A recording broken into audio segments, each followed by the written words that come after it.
So these are the Sony WH-CH520s. They came out alongside the Sony WH-CH720Ns, and after checking out the WH-720Ns and seeing all of the improvements found on them from their predecessors, I decided that I needed to check out the WH-520s as well.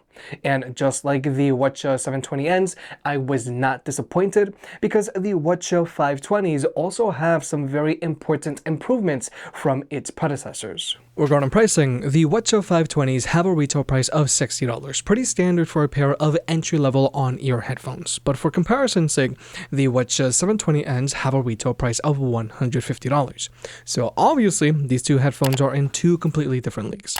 However, if you need something for the gym, these are a good option. Nonetheless, if you want to pick these headphones up, they'll be linked down below. And if you want to further support the channel, check out the merch shelf down below. I've made some shirts and hoodies that look and feel great. And if you've been watching me for a while, you know I can be very particular. So I'll only set my name on something that I'm really proud of. Now first, I do have to point out that these headphones don't come included with a case. And in general, on-ear headphones in this price range don't usually come included with a carrying case. However, if you do want to buy your own case, you can always do that. Just keep in mind that these headphones have a lay-flat design to them. But now let's talk about the headphones themselves. Now, the build quality on the WH-520s isn't as good as the build quality that's found on the WH-720Ns.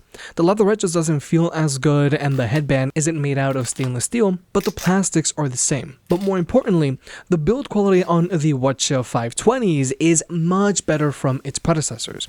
The plastics feel sturdier, the click of the headband feels better, the headband now has padding and leatherette, the WH-520 no longer have any exposed wires, and tolerances are just tighter. Overall, the WH-520s just feel more premium and sturdier in your hands than their predecessors. Now when it comes to fit, the most important thing to keep in mind here is these are on-ear headphones, not over-ear headphones like the WH-720Ns. So by default, the WH-720Ns are going to be more comfortable than the WH-520s because the ear pads aren't going to rest directly on your ears. However, as on-ear headphones go, these aren't half bad. The padding on these ear pads is very soft, but when it comes to clamping force, these headphones do have a rather firm fit to them, which could be good if you have a smaller head, or if you're a woman, or if you need something to work out with. But after a while, this plastic headband does mold to the size of your head. And from a weight standpoint, these headphones weigh in at 144 grams, so you don't really notice them shifting around on your head while you're walking around with them on.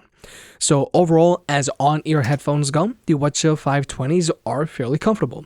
But if you want something more comfortable, you are going to want to go with a pair of over-ear headphones, and the WH-720Ns would be a good alternative. But when compared to their predecessors, the WH-520s just sit more naturally on your head than the WH-510s do. But now let's talk about tech specs. When it comes to battery life, these headphones have an advertised battery life of 50 hours, which is really good, and this is also an improvement from their predecessors because they can only go for as long as 35 hours. Now, when it comes to charging these headphones, they charge via a USB-C port as they should. And when it comes to their fast charging, if you were to plug them in for 3 minutes from a dead battery, you're going to get an hour and a half of playback time. Now, when it comes to Bluetooth connectivity, these headphones can be connected to 2 devices at the same time, which is good if you're a power user, because then this way you can hot swap between your phone and your computer, and your 2 devices don't necessarily have to be in the same ecosystem. And this is a big deal because this is a feature that the WH-510s didn't have.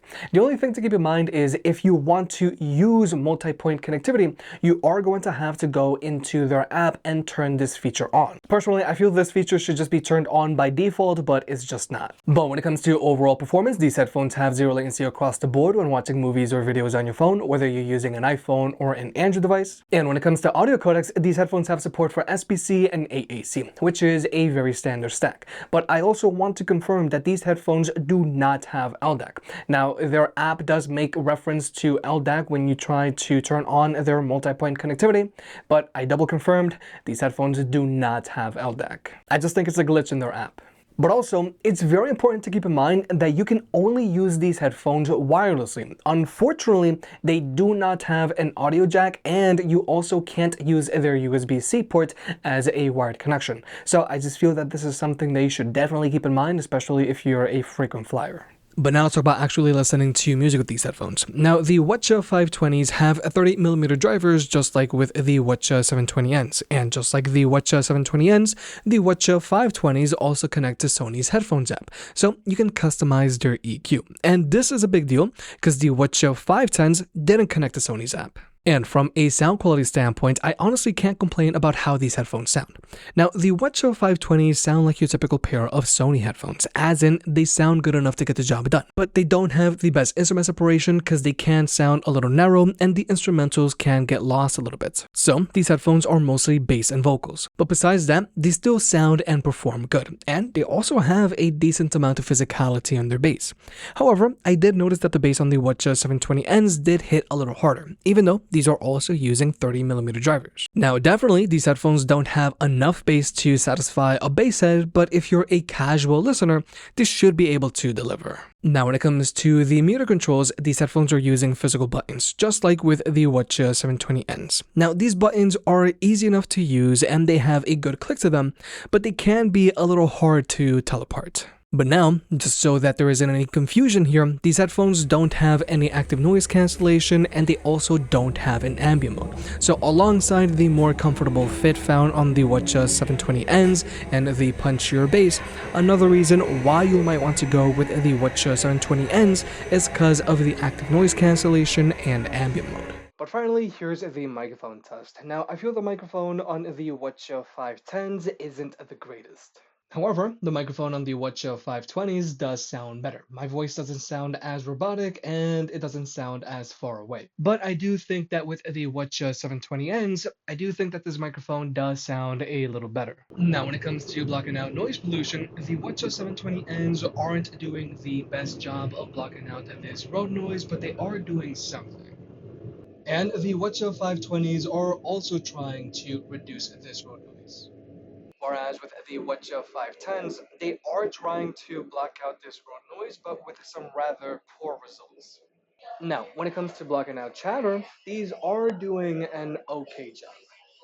And the WH-520s are also doing an okay job of dealing with this chatter in the background. And with the WH-720Ns, these are also trying to block out this chatter. So overall, I do feel that the WH-520s have a decent enough sounding microphone on them, but you do want to try to take phone calls with them in a quieter environment. But with all that being said, I honestly can't be upset at the Sony WH-CH520s. Most importantly, they have much better build quality from their predecessors. And they also rest much more naturally on your head, making them feel more comfortable.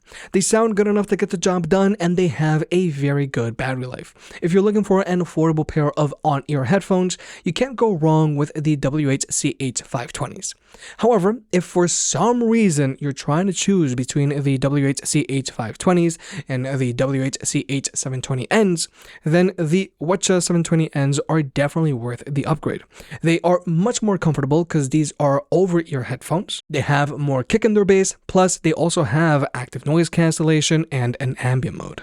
If you made it this far, I guess you enjoyed the video, so hit the like button and get subscribed. If you want to pick any of the products up, they'll be linked down below. And if you want to further support the channel, check out the merch. I made some shirts and hoodies that look and feel great. And you know I can be very particular, so I'll only slap my name on something if I'm really proud of it.